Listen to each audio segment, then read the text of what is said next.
A third Deadpool movie has finally landed despite being acquired by Disney in the Fox acquisition back in 2019, and this time it gets to exist inside the MCU. The movie stars Hugh Jackman and Ryan Reynolds as they reprise their familiar roles for another outing.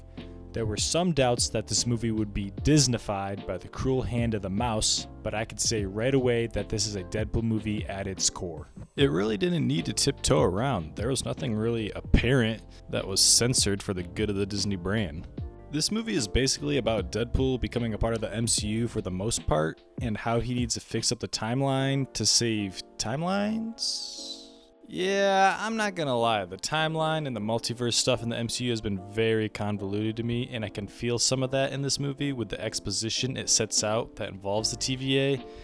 Maybe I'm just dumb, but there are some things that just felt like an excuse for certain things to happen, including having Wolverine.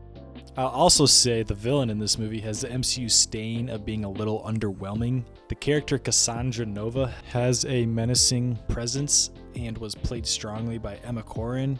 I just found the way she is used in her plans of evil to be kind of meh.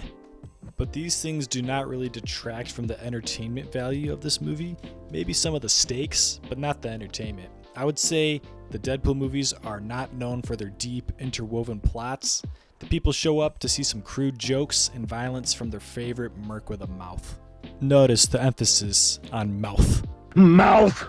Ryan Reynolds and Hugh Jackman's performance and general banter throughout carries a lot of this movie. You could just tell that Ryan Reynolds and Hugh were probably just having a blast insulting each other back and forth while creating this. My favorite aspect of this whole movie is probably Hugh Jackman as the Wolverine, because to me, Deadpool can be just a little much at times, and the Wolverine is probably the perfect tone setter for a character like Deadpool.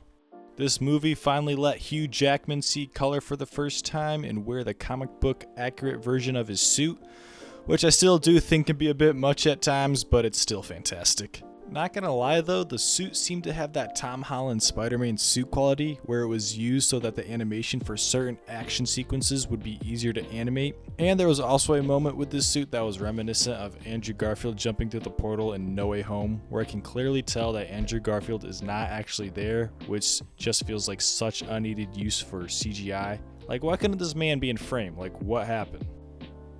And like I said before, this is technically a multiverse movie akin to the likes of Spider-Man No Way Home or The Flash. So there are plenty of cameos throughout, but with most of them you can really feel that this movie is a love letter to the old Fox superhero flicks of the early 2000s that really helped kickstart this genre to what it is today.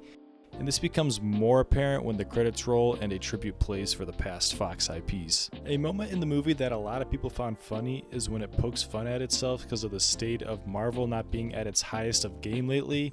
Like, the joke was pretty meta and I found it amusing, but at the same time I was thinking that this movie utilizes a lot of what is criticized lately with Marvel. That was just something I was thinking to myself when I heard that. This also may just be me, but I find lately I'd look at these MCU trailers and the movies look so epic, but when I finally watch and all the set pieces that are seen in the trailer are the only ones really seen in the movie, makes it feel kind of cheap. That may be an unfair criticism, but just a thought, because when the finale happens I was kind of sitting there thinking, oh, this was in the trailer, and this does not feel as grand as the trailer made it seem, making myself feel the presence of sound stages that are used by Marvel Studios even more. By the time this movie wraps up, I'm left wondering if there will be another installment in this franchise now that Deadpool is more officially established inside the MCU. With this movie being the 6th biggest opening weekend ever, which also made it the largest opening for an R-rated movie, you have to wonder if Marvel will sign Ryan Reynolds up for another sequel. I have heard that Ryan Reynolds does not plan to, since these movies have taken up so much of his time because he is involved in just about every step of the way in creating these films, and has made it clear that he wants to be able to spend more time with family. That is something that really needs to be applauded for, is that these movies would not exist without Ryan Reynolds. He is the one that led the way for these to become a reality. The first movie was made on a $58 million budget, which for a comic book movie standards is very small. That movie started what is now a $1 billion franchise. So I gave Deadpool and Wolverine 4 out of 5 stars. I was thoroughly entertained throughout.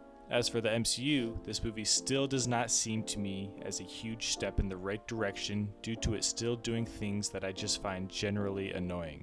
But as a movie standing on its own merits, it might be the most entertaining of the Deadpool films.